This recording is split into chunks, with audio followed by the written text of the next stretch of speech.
सोई southern gas company ने 2.5 माह के लिए सीएनजी स्टेशन बंद करने का ऐलान कर दिया। 1 दिसंबर से 15 फरवरी तक सीएनजी सेक्टर को गैस की फराहमी बंद रहेगी।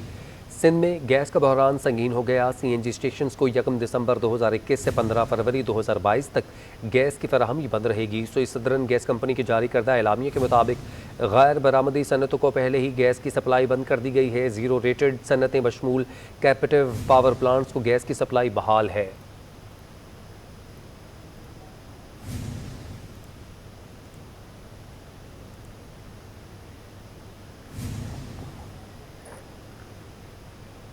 सोई सदरन गैस कंपनी की जानिब से सीएनजी स्टेशन 2.5 माह के लिए बंद किए जा रहे हैं। सीएनजी एसोसिएशन ने शिकवा किया कि हुकूमत की प्लानिंग ना करने का खमियाजा अवाम भुगत रहे हैं।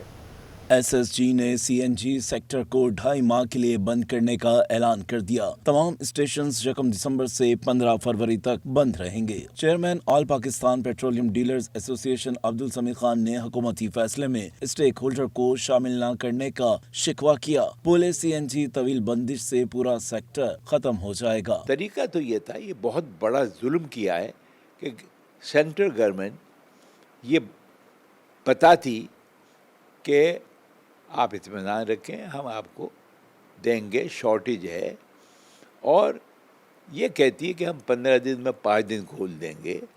कोई तरीका होता, हमसे बात करते, हमसे कोई बात नहीं। All Pakistan CNG association Sindh zone के coordinator Sameer Najmul Hasan CNG stations 2.5 माह के लिए बंद करने के फैसले को मुस्तरद कर दिया। उन्होंने हुकूमत से अपने फैसले पर नजरसानी की अपील कर दी। 2.5 माह के बंद होने का मतलब यह है कि ये इंडस्ट्री आज जो है इसके ऊपर इसके ताबूत के अंदर आखिरी कील इन्होंने सोई सदरन गैस कंपनी वालों ने ठोक दी। देखें, हमें पिछले साल जब इन्होंने RLNG के ऊपर शिफ्ट किया था तो इस वादे के साथ कहते कि जी आपकी किसी किस्म की भी जो है लोड शेडिंग नहीं होगी। लोड शेडिंग भी हमने भुगती, महंगी गैस भी हमने भुगती। उसके बाद आज 1.5 साल के बाद आके हमें इस जगह पे लाके खड़ा कर दिया कि ये मुकम्मल बंद। सीएनजी नुमाइंदा तंजीमों के अहदेदारान ने इल्जाम लगाया कि सीएनजी की बंदिश से न सिर्फ पंप पर काम करने वाले मुलाजमीन मुतासिर होंगे बल्कि रिक्शा टैक्सी ड्राइवर्स भी मुश्किलात से दो चार होंगे। कैमरामैन सज्जाद रईस के हमरा हबीब खान, सिटी 21।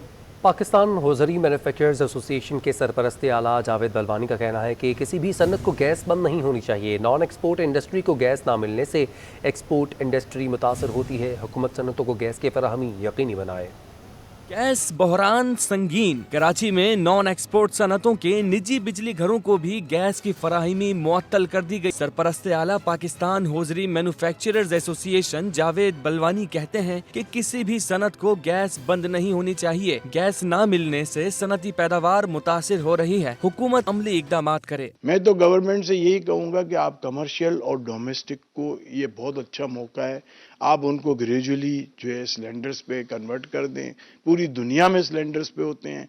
आपकी जो 40% 30% गैस लाइन लॉसेस है, वो जो अरबों रुपए का नुकसान है, वो अरबों रुपए का नुकसान भी बच जाएगा और इंडस्ट्री भी चलती रहेगी और इंडस्ट्री को मजीद फायदा भी होगा और इंडस्ट्री मजीद लगेगी भी। जावेद बलवानी ने मजीद कहा कि हुकूमत घरेलू और कमर्शियल सार्फिन को सिलेंडर के इस्तेमाल पर लाए और सनतों को गैस फराहम की जाए, वरना सनतें आइंदा सालों में बंद हो जाएंगी। कैमरामैन सज्जाद रईस के हमरा हबीब खान, सिटी 21।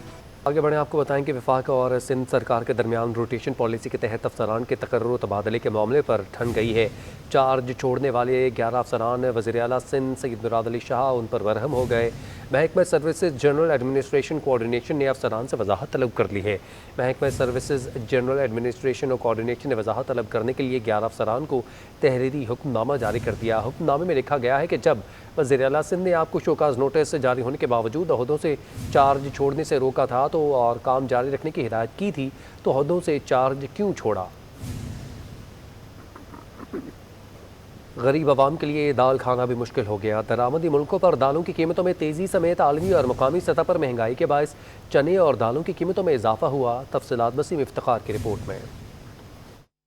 शहर की होलसेल और रिटेल मार्केटों में महंगाई का राज। भूख की आग मिटाने के लिए अब दालें खाना भी मुश्किल हो गया। चने, मसूर, माश समेत दीगर दालों की कीमतों में 10 रुपए से लेकर 25 रुपए तक का इजाफा हो गया। दुकानदार कहते हैं दरामदी मुल्कों में दालों और चने की कीमतों में तेजी और डॉलर की ऊंची उड़ान की वजह से दालों की कीमतें बढ़ रही हैं। अभी किराया यहाँ से बढ़ेगा, फिर वहाँ से आते हुए बढ़ेगा, तो आप डेफिनेटली 5-5 रुपए 6-6 रुपए तो यही बढ़ जाता है पर केजी पे। अब हिसाब लगाएं कि अभी इम्पोर्ट की जो भी इधर आइटम आती है यहाँ पर आती है अपने पोर्ट से वहाँ जाती हैं, हैदराबाद जाती हैं, हैदराबाद से बन कर आती हैं। मसूर की दाल हो गई, मूंग की दाल हो गई, चने की दाल हो गई, ये सारी वहाँ से बन कर आती हैं। यहाँ कराची में कोई ऐसी एक दो दालें हैं जो कराची में बनती है, बाकी तो सारी वहीं से बनती है। आसमान से बातें करती गजाई अजनास की कीमतों ने शहरियों को चकरा कर रख दिया। कहते हैं मौजूदा दौर में अब दालें तो क्या सब्जी भी नहीं खा सकते। वो जो छिलकों वाली दाल है वो 50 रुपए पाव है, माश की दाल 70 रुपए, मूंग की दाल भी मेरे ख्याल से 40-50 रुपए पाव है। सब दालें ही महंगी, कौन सी दाल सस्ती है? सब महंगी है। दालें हैं वो भी इतनी महंगी हो गई हैं कि आम आदमी की पहुंच से दूर हो गई हैं दालें भी, और इसके अलावा सब्ज़ी भी बहुत महंगी हो गई है। मतलब जो आम खाने की चीज़ें जो गरीब आदमी खरीद सकता है वो तमाम चीज़ें इतनी महंगी हो गई हैं कि वो लेना भी अब बहुत मुश्किल हो गया। अब ये है कि घर में खुद उगाएं और वो खा लें। मौजूदा महंगाई की लहर शहरियों पर माशी बोझ बनकर गिर रहा है, जिसके बायस उनके लिए खाने पीने की अशिया का हसूल मुश्किल से मुश्किल तर होता जा रहा है। कैमरामैन इमरान खान के हमरा वसीम इफ्तिखार, सिटी 21। शहरियों के लिए चीनी की मिठास वापस आने लगी है। चीनी की कीमतों में तेज़ी से कमी का सिलसिला जारी है। होलसेल मार्केट में चीनी 4 रुपये सस्ती हो गई। चीनी पर से महंगाई का जोर टूटने लगा है। गन्ने की क्रशिंग के बाद शुगर मिल्स की जानिब से होलसेल मार्केटों और गल्ला मंडियों तक चीनी की तरसील के असरात चीनी की कीमतों में कमी की सूरत में नज़र आने लगे। चीनी फ़ी किलो मज़ीद 4 रुपये सस्ती हो गई। होलसेल में गुज़िश्ता दिनों चीनी फ़ी किलो चीनी होलसेल में 92 रुपये थी, जो कि कम होकर 88 रुपये हो गई। वज़ीर-ए-आज़म आज़ाद कश्मीर सरदार अब्दुल कयूम नियाज़ी ने मज़ार-ए-कायद पर हाज़िरी दी। कहते हैं मज़ार-ए-कायद पर आना सादत समझता हूँ। कश्मीर जब तक आज़ाद नहीं होगा दुनिया में अमन कायम नहीं होगा। वज़ीर आज़म आज़ाद कश्मीर की कराची आमद। सरदार अब्दुल कयूम नियाज़ी ने मज़ार कायद पहुँच कर फूल चढ़ाए, फातिहा ख़्वानी की और मुल्क कौम की सलामती के लिए दुआ भी की। सरदार अब्दुल कयूम ने मज़ार कायद पर हाज़िरी को अपने लिए सादत करार दिया। उनका कहना था कि वज़ीर आज़म पाकिस्तान इमरान खान कश्मीरियों के मोहसिन हैं। जब तक कश्मीर आज़ाद नहीं होता दुनिया में अमन कायम नहीं हो सकता। मज़ार कायद पर वज़ीर आज़म आज़ाद कश्मीर ने मेहमानों की किताब में अपने तासुरात भी कलम बंद किए। इस मौका पर अपोजिशन लीडर सिंध असम्बली और PTI रहनुमा हलीम आदिल शेख भी उनके हमरा मौजूद रहे। वज़ीर आज़म आज़ाद कश्मीर ने गवर्नर सिंध इमरान इस्माइल से गवर्नर हाउस में मुलाकात की। गवर्नर सिंध ने कश्मीरियों के जज्बा हुर्रियत को सराहते हुए कहा कि भारत तमाम हथकंडों के बावजूद कश्मीरियों का हौसला कम नहीं कर सका। सरदार अब्दुल कयूम नियाज़ी ने वज़ीर आला सिंध मुराद अली शाह से भी मिले। दोनों रहनुमाओं ने बाहमी दिलचस्पी के अमूर और मकबूजा कश्मीर की सूरत हाल पर गुफ्तगू की। वज़ीर आला मुराद अली शाह से नए कमांडर कराची रियर एडमिरल मियां ज़ाकिरुल्लाह जान ने मुलाकात की है। वज़ीर आला सिंध मुराद अली शाह से नए कमांडर कराची रियर एडमिरल मियां ज़ाकिरुल्लाह जान ने मुलाकात की। वज़ीर आला सिंध ने नए कमांडर कराची को सिंध में खुशामदीद कहा और बोले कि कराची नेवी का शहर है। जल्द सांगड़ कैडेट कॉलेज और PN शिफा का दौरा करूँगा। इंटरबैंक में डॉलर महंगा और ओपन मार्केट में सस्ता हो गया। एक दिन में इंटरबैंक में $1 74 पैसे महंगा होकर 176 रुपये 20 पैसे पर बंद हुआ और ओपन मार्केट में $1 1 रुपये 20 पैसे सस्ता हो गया। हफ्ते के पहले रोज इंटरबैंक में तलब पर रुपया कमजोर हो गया। इंटरबैंक में डॉलर एक दिन में 74 पैसे महंगा हो गया। स्टेट बैंक के मुताबिक इंटरबैंक में डॉलर 175 रुपए 46 पैसे से महंगा होकर 176 रुपए 20 पैसे पर बंद हुआ। माशी माहिरीन का कहना है कि दरामदाद बढ़ने पर रुपया दबाव का शिकार है। दूसरी जानिब ओपन मार्केट में डॉलर सस्ता हो गया। वजह बनी आलमी बाजार में कोरोना की नई लहर पर करेंसी की कदर में कमी है। ओपन मार्केट में डॉलर 1 रुपए 20 पैसे सस्ता हो गया। ओपन मार्केट में डॉलर 79 रुपए से कम होकर 177 रुपए 80 पैसे का हो गया और यूरो 1 रुपए 60 पैसे कमी से 198 रुपए 40 पैसे और बरतानवी पाउंड 50 पैसे कम होकर 236 रुपए 50 पैसे का हो गया है। होंडा, सुजुकी और टोयोटा के बाद चैंगन ने भी अपनी गाड़ियों की कीमतों में इजाफा कर दिया। चैंगन ने एल्सविन के मुख्तलिफ मॉडल्स पर 2,75,000 रुपये बढ़ा दिए। एल्सविन 0.3 इजाफे के बाद 24,24,000 रुपये की हो गई है। इसी तरह से एल्सविन 1.5 कम्फर्ट 23,99,000 से बढ़कर 26,75,000 रुपये की हो गई। कंपनी की नई कीमत के मुताबिक एल्सविन 1.5 लियोमीर 25,89,000 से लेकर 28,64,000 रुपये की हो गई। आलमी मार्केट में सोने की कीमतों में इजाफा हुआ है, जिसके बायस मुकामी मार्केट में 1 तोला सोना 1,000 रुपये महंगा हो गया। कराची की मुकामी सराफा बाजार में इंटरनेशनल मार्केट में सोने की कीमत का असर देखा गया।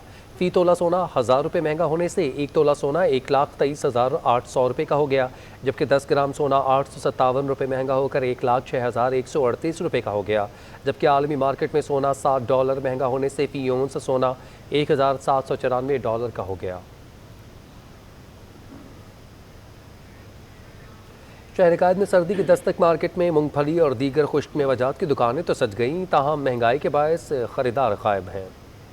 मौसम हो सर्द और ठंडी हवाएं भी साथ हो जारी, तो ऐसे में घर में बैठकर गर्म गर्म मूंगफली खाने का अपना ही मजा है। मगर जनाब, इस साल मूंगफली के दाम 500 रुपए फी किलो से भी तजावुज कर गए। इस बार मूंगफली का रेट बढ़ चुका है। कच्ची फली भी इस बार बहुत महंगी हो चुकी है कि पहले 480 बेचते थे, अब 520 रुपए किलो हो गई है। मूंगफली सर्दियों में लोग ज़्यादा खाते हैं, तो इसलिए मूंगफली का रेट बढ़ चुका है। खजूरें भी बहुत बढ़ चुकी हैं। इस बार रमज़ान में जो रेट होते हैं वो कम होते थे, इस बार रमज़ान में भी रेट ज़्यादा हो गया खजूरों के। किसी दौर में फरागत में खाने वाले सूरजमुखी के बीज भी 360 रुपए किलो तक पहुंच गए। खुश्क मेवाजात की बढ़ती कीमतों के बाइस इम्प्रेस मार्केट में दुकानदार खरीदारों की राह तकते नजर आते हैं। पाकिस्तान के मायानाज professional boxer Mohammad Waseem WBC का टाइटल जीतने के बाद वतन वापस पहुंच गए। मोहम्मद वसीम ने टाइटल कश्मीरी आवाम के नाम कर दिया। बोले, हमारे कश्मीरी भाई बहुत मुश्किल में हैं। जिस तरह बॉक्सिंग वॉरियर हूं मैं, उसी तरह कश्मीरी भाई भी वॉरियर हैं। जना इंटरनेशनल एयरपोर्ट पहुंचने पर मोहम्मद वसीम के परस्तारों और अजीज़ व अकारिब ने उनका इस्तकबाल किया। मीडिया से गुफ्तगू करते हुए मोहम्मद वसीम का कहना था कि टाइटल जीतने पर खुशी है। एशिया में पहला बॉक्सर हूँ जो ये टाइटल जीता। मजीद कहा कि फ़ाइट के बाद 21 टांके लगे। कोशिश है कि रमज़ान से पहले WBC का टाइटल पाकिस्तान में दिफा करूँ। किताबों की अहमियत सदियों से मौजूद है और उनमें हमारे माजी, तहजीबों और सकाफ़तों का इल्म मौजूद है। NED यूनिवर्सिटी कराची में भी कुतुब मेला सजा, जहाँ लोगों ने किताबों से मोहब्बत का। कराची की बड़ी यूनिवर्सिटी में सजे कुतुब मेले में तलबा और तालिबात की बड़ी तादाद ने शिरकत करके इसकी रौनक बढ़ा दी। किताबें हर तालिब इल्म की जिंदगी में इनको तखय्युल की दुनिया से मुतारिफ कराने, बैरूनी दुनिया के बारे में मालूमात फराहम करने, इनके पढ़ने, लिखने, बोलने की सलाहियतों को बेहतर बनाने के साथ याददाश्त और जहानत के बढ़ाने में भी एक अहम किरदार अदा करती हैं। NED यूनिवर्सिटी के कुतुब मेले में किताबों के जम्मे गफीर ने तलबा और तालिबात की खूब तवज्जो समेटी। बहुत सारी किस्म की बुक्स हैं और चीज़ें भी दी गई हैं जो कि स्टूडेंट्स के लिए और जनरल यूथ के लिए बहुत ज़रूरी है कि उनको एक किस्म का एक्सपोजर मिलना चाहिए। आज मैं यहाँ बुक फेयर में आई हूँ और I am enjoying here very a lot और बहुत ज़्यादा नॉलेजेबल बुक्स हैं और मैं होप करती हूँ कि मैं कुछ यहाँ से लूँ। हाँ, कब आके बहुत ही अच्छा लगा कि बहुत डिफरेंट बुक्स हैं, बहुत ही वैरायटी है यहाँ पे। इन फ्यूचर होने चाहिए इस तरह के बुक फेस्टिवल। वैसे मैंने लिया है तो माशाल्लाह से हर चीज़ बहुत रीजनेबल है, बहुत अच्छी है। कुतुब मेले का इनेकाद बिलखुसूस तालिब इल्मों के अंदर किताब की अहमियत बरकरार रखने के लिए किया गया। तालिब इल्मों ने ख्वाहिश का इजहार किया कि मुस्तकबिल में भी ऐसे कुतुब मेले का इनेकाद होना चाहिए। मतलब जो है कोर्सेज की भी काफ़ी बुक मौजूद है और रीजनेबल प्राइसेस पे है, तो ये मुस्तकबिल में काफ़ी अच्छा रहेगा अगर ये इस तरह की नुमाइश बुक फेस्टिवल्स हों तो काफ़ी बहुत अच्छा लग रहा है। यहाँ पे इतनी सारी किताबें हैं और उम्मीद करती हूँ कि आगे भी इस तरीके से होता रहे। यहाँ पे आके ना बहुत सारी बुक्स ऐसी देखी और दोस्त वगैरह साथ थे तो उन्होंने गाइड करा कि ये बुक अच्छी है, ये बुक अच्छी है, तो बुक देखी और सच में अच्छी लगी वो बुक। किताबें इल्म, मुसर्रत, खुशी, हिकमत से भरी होती हैं। ये लुत्फ से बढ़कर जिंदगी को बदलने की सलाहियत रखती हैं। इस बुलेटिन से फिल वक्त इतना ही। आप देखते रहें सिटी 21।